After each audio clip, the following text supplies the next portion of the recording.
আসসালামু আলাইকুম। আমার মনে হয় যে এই মুহূর্তে ঢাবিতে যে উত্তেজনাকর পরিস্থিতি তৈরি হয়েছে সেটা পরিহার করা উচিত। নির্বাচনের ফলাফল যাই হয়েছে এটা আসলে মেনে নেওয়া উচিত।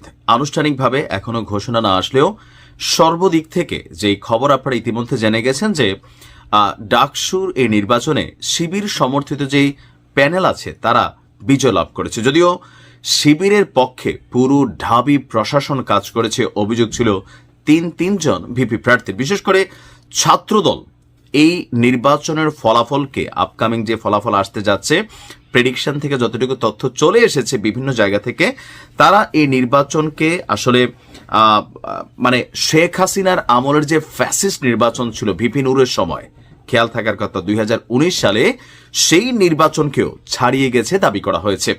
আজকে আমি যখন নিউজটি করছি, ঢাকা বিশ্ববিদ্যালয়ের বিভিন্ন জায়গায় প্রতিবাদ মিছিল আমরা দেখতে পাচ্ছি ছাত্রদলের পক্ষ থেকে, এমনকি দলটির যারা ঊর্ধ্বতন নেতারা আছেন, কেন্দ্রীয় নেতারা আছেন, তারাও কিন্তু ভিজিট করছেন। অপরদিকে ছাত্র শিবিরের যারা সমর্থকরা আছেন অথবা ছাত্ররা আছেন, তারাও কিন্তু পাল্টাপাল্টি কাউন্টার করছেন যে নির্বাচনের ফলাফলকে বানচাল করার জন্য আপনার আসলে একটি মহল কাজ করছে, মানে তারা ছাত্রদলকে দাবি করছে।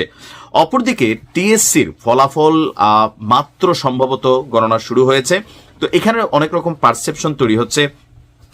রোকেয়া হল অমর 21 হলে ভোট চুরির অভিযোগে ছাত্রদলের বিক্ষোভ মিছিল। এই মুহূর্তে আমি যখন নিউজটি করছি তখনও দেখলাম যে ছাত্রদলের যিনি ভিপি প্রার্থী আবিদের নেতৃত্বে আপনার কি বলা হয় যে ঢাবি ক্যাম্পাসে এই মুহূর্তে বিক্ষোভ মিছিল চলমান রয়েছে। অপরদিকে নির্বাচনকে নিয়ে জুলাই আগস্ট অভ্যুত্থানের যারা যোদ্ধা আছেন বা যারা এই মুহূর্তে লিড করছেন, সার্জিস আলম এই নির্বাচনকে সন্তোষজনক জানিয়েছে। এছাড়াও আরো যে বেশ কয়েকজন নেতারা আছেন তারাও বলছেন যে নির্বাচন সন্তোষজনক হয়েছে। ইভেন আমাদের স্বরাষ্ট্র উপদেষ্টা তিনিও আপনার যে বক্তব্য দিয়েছেন যে ডাকসুর নির্বাচন একটা আইডিয়ালিজমের জায়গায় পৌঁছেছে, যে ডাকসুর নির্বাচনকে কেন্দ্র করে আগামীতে জাতীয় নির্বাচনটা ঠিক এই মডেলেই হবে। অপরদিকে ছাত্রদলকে আপনার ছাত্রলীগের ভূমিকায় না যাবার জন্য আহ্বান জানাচ্ছে আপনার, আমরা দেখলাম যে শিবিরের সমর্থকরা। তারপর ডাকসু নির্বাচনে নানা অনিয়ম এবং কারচুপির ঘটনা দৃশ্যমান হিসেবে দাবি করেছেন মেঘবল্লার বসু। পাশাপাশি বেশ কিছু ছবি ফুটেজ ভাইরাল হয়েছে যে শিবিরের যিনি প্রার্থী আছেন সাদিক কায়েম, তিনি কি জিনের বেশে অথবা ভূতের বেশে সেই মানে ভোট গণনা রুমে ঢুকলেন। এটা নিয়ে যিনি আবার এই নির্বাচনের যিনি প্রক্টর আছেন তিনি অনেকটা প্রশ্নের মুখোমুখি হয়েছেন। তো সবকিছু মিলিয়ে রাইট নাও আমরা যতটুকু বুঝতে পারছি যে খুব অল্প কিছুক্ষণের মধ্যেই আনুষ্ঠানিক ফলাফল ডাকসু থেকে আসবে। আর ফেসবুকে নানান বক্তব্য আসছে, নানান তথ্য উপাত্ত আসছে, কিন্তু অসমর্থিত প্রত্যেকটা তথ্য বলছে যে এখানে মানে শিবির সমর্থিত যে প্যানেল তারাই বিজয়ী হয়েছে। তো ফাইনাল যে বক্তব্য প্রশাসনের পক্ষ থেকে অথবা ঢাবির পক্ষ থেকে সেটা কিন্তু এখনো আসে নাই।